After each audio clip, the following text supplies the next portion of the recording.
샬롬 샬롬 샬롬 샬롬 샬롬. 하나님 사랑합니다. 여러분 주 안에서 사랑합니다. 사사기 13장 말씀 17절에서 18절 나는 기묘자라 하니라 이런 제목으로 함께 은혜를 나눕니다.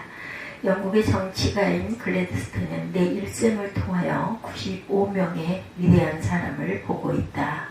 이 중 87명은 성경을 읽고 성경 말씀대로 사는 사람이다 이렇게 말합니다. 저와 여러분 우리 함께 하시는 주님으로 위대한 인생 사시기 바랍니다. 본문은 이스라엘 백성들이 40년간 블레셋 사람들에게 고통을 당할 때 있었던 사건이죠. 단지파에 마노아라는 사람이 있었어요.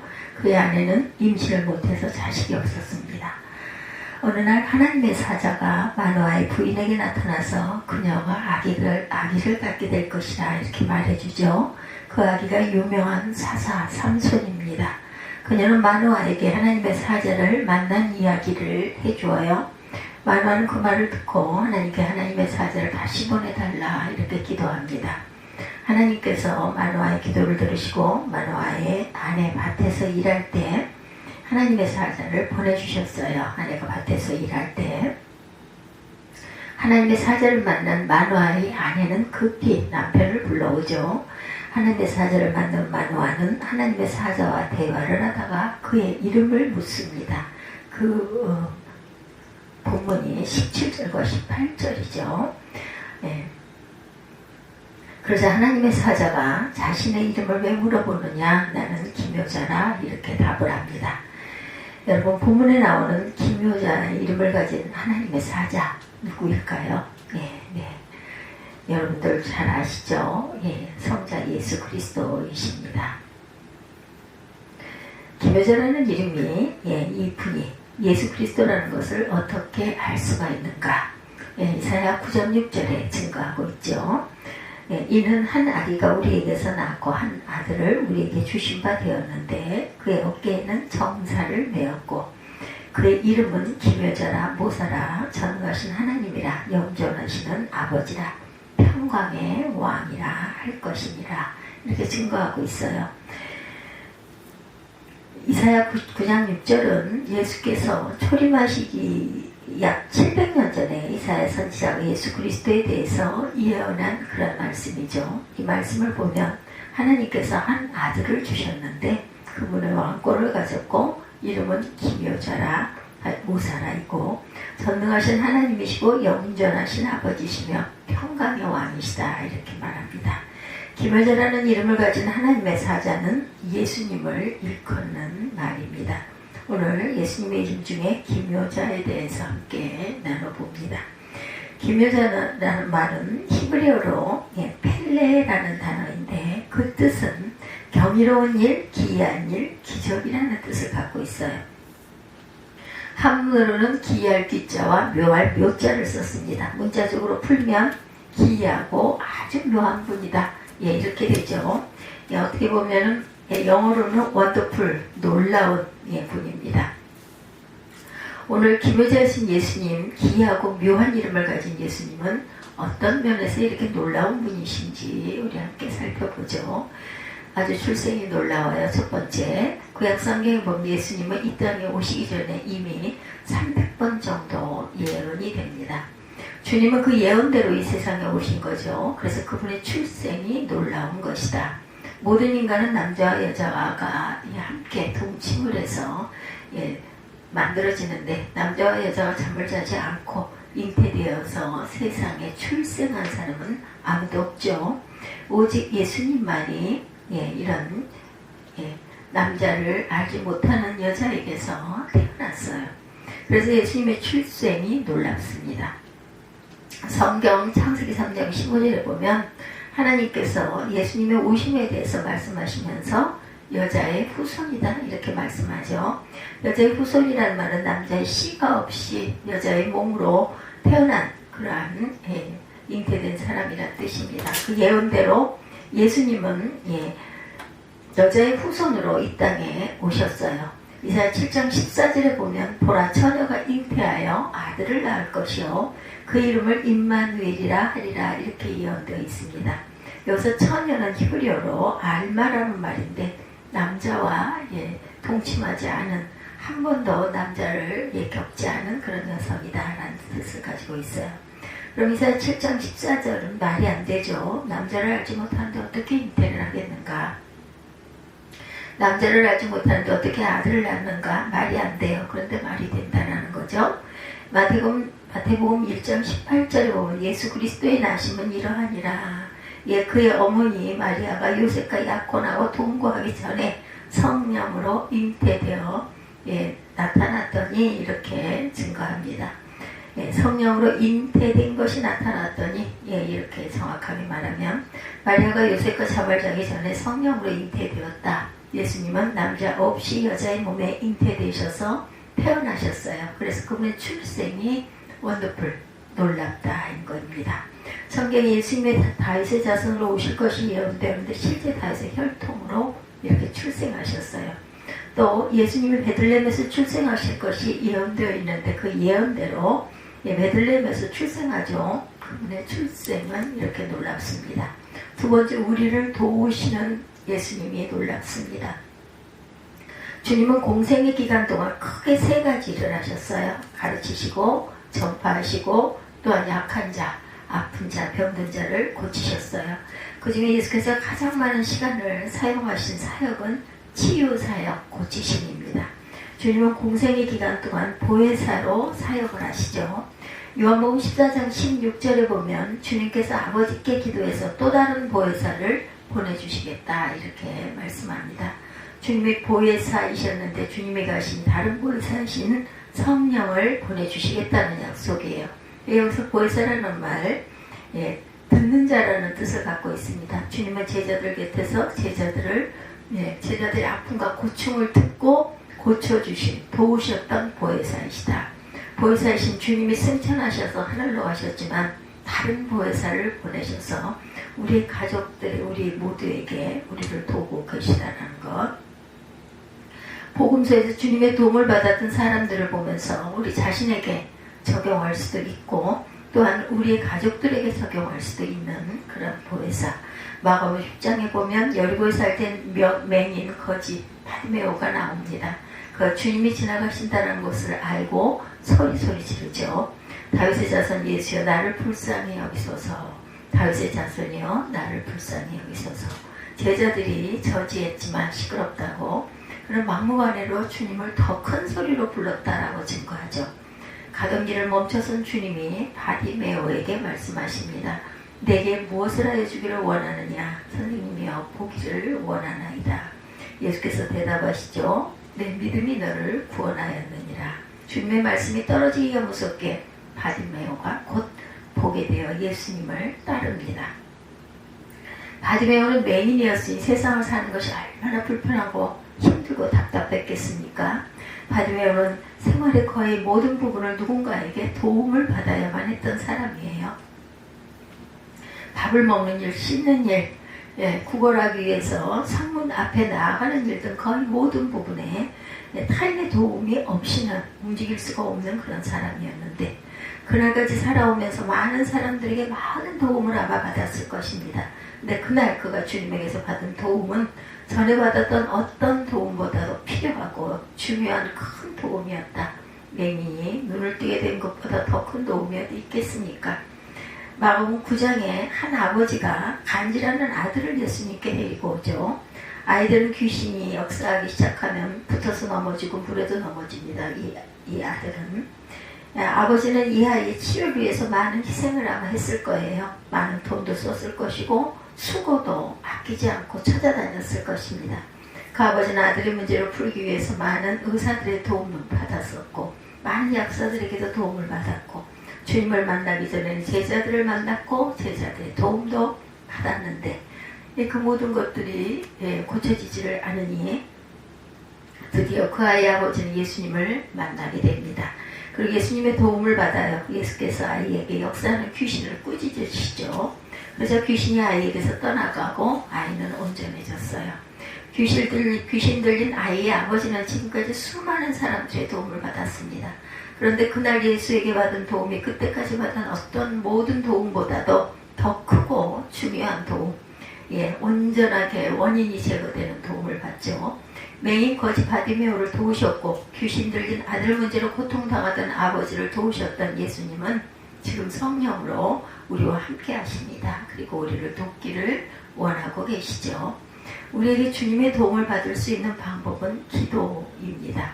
주님은 마태복음 7장 7, 8절에 구하라 그리하면 주실 것이요 찾으라 그리하면 찾아낼 것이요 문을 두드리라 그리하면 너에게 열릴 것이니 구하는 이마다 받을 것이요 찾는 이가 찾아낼 것이요 두드리는 이에게 열릴 것이니라 이렇게 말씀하십니다.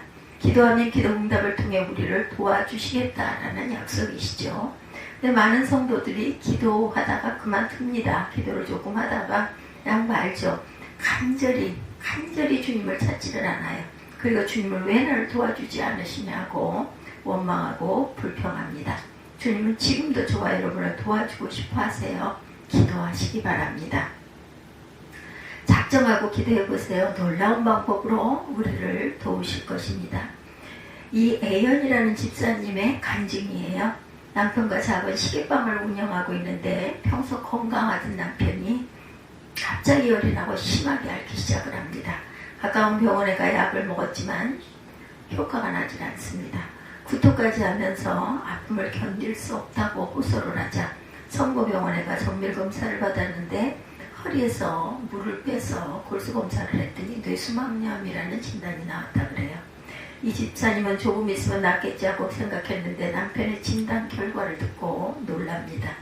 남편은 입원 후 3일 만에 혼수 상태가 되고 중환자실까지 옮기게 돼요.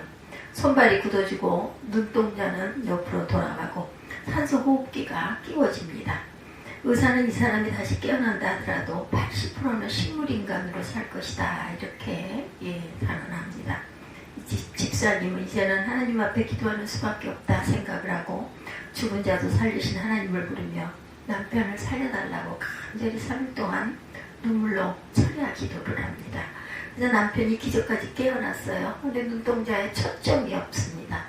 남편이 정말 식물인간이 되지 않을까 덜컥 겁이 났어요. 그러게 더 열심히 기도해야겠다고 결심하고 주일, 수요, 철야, 새벽 예배 그저 시간만 나면 하나님 앞에 부르짖어 기도를 합니다. 근데 병원에서 병원비를 중간계좌 내달라는 연락이 와요. 중환자실에 있으니 병원비가 만만치가 않겠죠. 그래서 하나님께 병원비를 또 달라고 기도를 합니다. 그러던 어느 날 가게 한 젊은 신사 한 분이 오더니 시계 5개를 주문을 해요. 롤렉스 시계를 진품으로 5개 살 테니 한 주에 하나씩 구해서 준비해달라 이렇게 당부하고 가죠. 그 시계를 팔고 나니 병원비가 해결이 됩니다. 그러나 하나님께 너무 감사했지만 남편은 여전히 깨어나질 않아요. 그래서 하나님께 계속해서 기도했는데 어느 날 목사님께서 설교를 하시는데 자기도 모르게 자꾸 아멘 아멘 하는 소리가 크게 터져나오더랍니다. 그래서 설교 시간 내내 아멘 아멘을 하니 심령이 뜨거워지고 머리에서 뭐가 빠져나가는 그 같은 느낌이 들더니 아주 기분이 상쾌해졌어요. 그리고 예배가 끝난 후 병원에 갔더니 남편이 정신이 돌아와 있더랍니다. 이 집사님의 남편은 예전에는 바쁘고 피곤하다고 핑계를 대며 교회를 잘 가지 않았는데 건강한 몸으로 하나님께 예배도 드리고 봉사도 하고 아주 그 주님의 놀라운 이 도움 이후에 사람이 180도로 바뀝니다. 믿음 생활을 하죠. 세 번째 주장이 아주 놀랍습니다. 라운기 목사님의 글입니다. 우리 주님이 하신 말씀을 가만히 살펴보면 단 한 번도 자기의 말을 취소하거나 수정하거나 가감하거나 후회하시거나 사과하거나 회의하신 일이 없으세요. 주님은 단 한 번도 미안하다거나 잘못했다는 말씀을 하신 일이 없으십니다. 죄 문제로 고민하신 일도 없으세요. 주님은 말씀하실 때 아마 그럴 것이다 이런 애매한 말을 하신 일도 한 번도 없습니다. 예수님은 신적 권위를 가지시고 하나님처럼 말씀하셨고 하나님처럼 행하셨어요. 왜 그러셨을까요? 그분이 바로 하나님이시기 때문입니다. 주님은 사람들에게 자신을 가르치세요. 나는 세상의 빛이다. 수고하고 무거운 짐진 자들아 다 내게로 오라. 내가 너희를 쉬게 하겠노라. 내 이름으로 무엇을 구하든지 내가 다 시행하리라. 나는 포도나무여 너희는 가지라. 나는 선한 목자라 나는 부활이요 생명이다. 놀라운 가르침이시죠. 예수님이 하셨던 여러 주장들과 이 세상의 위대한 위인이나 성자들이 한 말을 비교해 보면 놀라운 차이가 있다는 것을 우리가 알게 됩니다. 소크라테스는 나는 무지를 안다, 즉 모른다는 사실을 안다 이렇게 말했어요. 간디는 죽기 2주 전에 나는 괴롭다, 무엇을 어떻게 해야 할지 모르겠다 말합니다. 공자는 아침에 돌을 깨달으면 저녁에도 좋다 이렇게 말해요. 소크라테스와 간디 그리고 공자는 돌을 추구했습니다. 그러나 그들은 돌을 알지 못하고 죽었어요. 혼돈 속에서 죽은 거죠. 예수님은 내가 곧 길이요 진리요 생명이니 나로 말미암지 않고는 아버지께로 올 자가 없다고 말씀하세요. 예수님이 길이시고 예수님이 생명이시고 예수님이 진리 자체이신 것입니다. 마호메트는 나는 죄를 씻기 위해 무릎이 닳도록 기도했다라고 말해요. 그도 죄인이었고 죄를 처리하지 못하고 기도해야만 했습니다. 근데 우리 주님은 마태복음 9장에 중풍병자에게 작은 자야 안심하라 내 죄 사함을 받았느니라 말씀하신 후에 중풍병이 치료가 됩니다. 예수님은 죄 사함의 권세를 가지신 분이에요. 석가는 너의 구원을 너에게 힘써 성취하라고 말해요. 그렇지만 죽은 자가 스스로 살아날 수 없는 것처럼 멸망받는 자가 스스로 구원을 성취하는 것은 불가능한 일입니다. 태평양 한가운데 빠진 사람이 스스로의 노력으로 구원을 성취할 수는 없어요. 불가능하죠. 수영을 아무리 잘해도 올림픽 선수권에 그 어떤 금메달을 딴 사람이라도 태평양 한가운데서 스스로 구원을 성취할 수는 없어요. 불가능합니다. 우리 주님은 구원에 대해서 조금도 주저함 없이 자신을 믿으라고 외치죠. 마가복음 16장 16절입니다. 믿고 세례를 받은 사람은 구원을 얻을 것이요 믿지 않는 사람은 정죄를 받으리라 이렇게 말씀하세요. 요한복음 6장 40절에도 내 아버지의 뜻은 아들을 보고 믿는 자마다 영생을 얻는 이것이니 마지막 날에 내가 이를 다시 살리리라 이렇게 말씀하세요. 예수님은 구원해 주신 주님이셨어요. 누구든지 예수를 믿기만 하면 구원을 얻습니다. 예수님은 조금도 망설임이 없어요. 그 구원은 영적인 구원만이 아니에요. 마가복음 5장 34절을 보면 12년을 혈루증으로 고통당하는 여인에게 내 믿음이 너를 구원하였느니라. 평안히 가라 내가 병에서 놓여 건강하여질지라 이렇게 선포하시죠. 그 선포대로 여인은 즉시 깨끗함을 받았어요. 예수님 우리를 죄와 사망과 멸망으로부터 구원하시는 것만이 아니라 질병으로부터도 구원하시고 가난함으로부터도 구원하시고 실패로부터도 구원하십니다. 괴테는 죽음 직전에 빛이 그립다 문을 열어다오 이렇게 말합니다. 반면에 주님은 요한복음 8장 12절에 나는 세상의 빛이니 나를 따르는 자는 어둠에 다니지 않고 생명의 빛을 얻으리라고 말씀하시죠. 주님 자신은 빛을 찾으실 필요가 없는 빛 자체이십니다. 주님이 빛이셨기 때문에 주님을 따라다니는 자는 빛 가운데로 행하는 거예요. 그에게는 어둠이 없으세요. 주님에게 놀라운 것이 많은데 그 중에도 자신에 대한 주장은 참으로 놀랍습니다. 원더풀하신 분, 놀라우신 분이시다. 네 번째 죽음과 부활이 또한 놀랍습니다. 사람들의 삶의 목표는 더 잘 사는 것인데 오래 사는 것인데 그래서 죽음을 받아들이지 못하고 살기 위해서 좋다는 것을 다 먹죠. 우리 주님은 죽기 위해서 이 세상에 오셨고 스스로 죽음을 선택하시고 죽으셨어요. 성경은 주님의 죽음을 자신의 죄로 인한 죽음이라고 말하지 않고 우리를 살리기 위한 대속의 죽음이라고 말씀합니다. 그래서 주님의 죽으심이 놀랍죠. 마가복음 10장 45절에 인자가 온 것은 섬김을 받으러 온 것이 아니라 도리어 섬기려 하고 자기 목숨을 많은 사람의 대속물로 주려 함이니라 이렇게 말씀합니다. 죄 없으신 주님이 죄인들의 죄를 대신 짊어지시고 죄인들을 대신해서 십자가에 죽으셨어요. 그래서 그분의 죽음이 놀라운 죽음이다. 또 놀라운 사실은 십자가에 죽으셨던 주님께서 사흘 만에 다시 살아나시죠. 주님의 무덤에 찾아갔던 여인들은 천사에게 놀라지 말라. 너희가 십자가에 못 박히신 나사렛 예수를 찾는구나. 그가 살아나셨고 여기 계시지 아니하니라 이렇게 말합니다. 그 후에 그 여인들은 부활하신 주님을 눈으로 직접 보게 되죠. 생명은 하나님에게 속한 것이에요. 과학이 아무리 발달한다 하더라도 죽음은 막을 수가 없어요.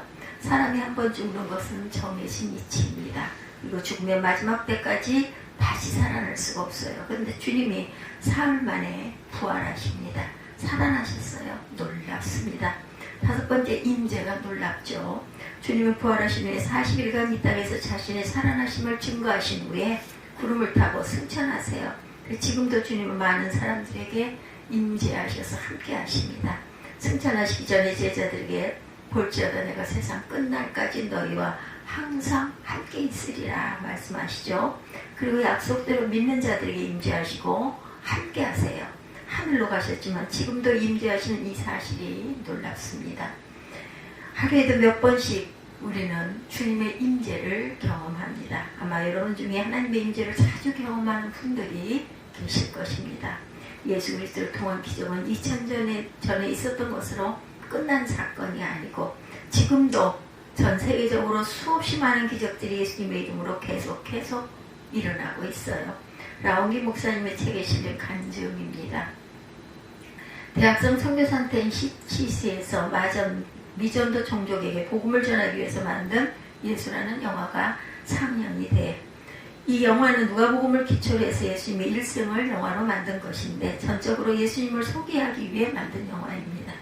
지금까지 이 영화는 무려 500개가 넘는 언어로 번역이 돼서 세계 60억에 가까운 많은 사람들에게 상영이 되었어요. 근데 놀라운 사실은 이 영화가 상영될 때 영화 속에 등장하는 예수께서 영화를 보는 사람들 가운데 실제로 임재하셔서 그들의 삶을 바꿔놓는 놀라운 기적이 지금까지 수없이 일어났다는 사실입니다. 1998년 인도네시아에서 일어났던 실화입니다. 인도네시아는 지구상에서 가장 큰 이슬람 국가 중에 하나죠. 그곳에서 일단의 사역팀이 예수 영화를 상영합니다.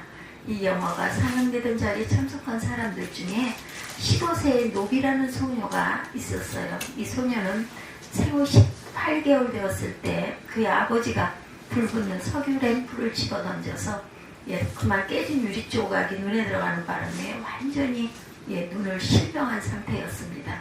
노비를 딱하게 여긴 그리스도인이었던 노비의 숙모는 비록 노비가 아무것도 보지 못하는 상태지만 예수께서 기적을 베푸실 것을 믿고 그녀를 영화가 상영되는 곳으로 데려갔어요. 비록 눈은 볼 수 없었지만 이 소녀는 깊은 밤 마을 한가운데서 영화 필름이 돌아가는 소리를 듣고 영화 속에 나오는 예수님의 음성에 귀를 기울입니다. 그러는 동안 노비의 숙모는 예수님께 필사적으로 기도했다고 해요. 놀라운 일이 일어났죠. 아침 영화가 예수님의 소경의 눈을 뜨게 하는 장면에 이르렀을 때 노비는 뭔가 부드러운 손가락이 그녀의 눈을 쓰다듬는 것을 느낍니다. 손가락의 감촉이 사라지고 난 후 노비는 눈을 뜨고 눈앞에 스크린에 등장하는 예수님의 모습을 볼 수 있었다고 합니다. 깨끗하게 나음을 받은 것이에요. 그녀는 자신을 만져주셨던 예수님을 잊을 수가 없을 거예요. 평생. 지금 중동 지역이나 이스라엘에서 노비의 체험과 비슷한 체험들이 많이 일어납니다. 주님이 직접 나타나셔서 영혼을 구원해 주시고 기적을 일으키세요. 주님은 우리의 눈에 보이지 않으세요. 대부분의 사람들은 주님을 눈으로 보지 못합니다. 그렇지만 주님은 지금도 살아계시고 믿는 자에게 임마누엘 해주셔서 기적이 일어나고 있다는 것. 주님의 임재가 놀랍죠. 우리 모두 주님을 부르시기 바랍니다. 그리고 놀라운 주님과 동행하시면서 인생의 놀라운 일들을 체험하는 저와 여러분들이 되시기를 주님의 이름으로 축복합니다. 오늘은 사사기 13장 17절에서 18절 당신의 이름이 무엇입니까? 나의 이름은 기묘자라 하니라. 이런 제목으로 함께 은혜를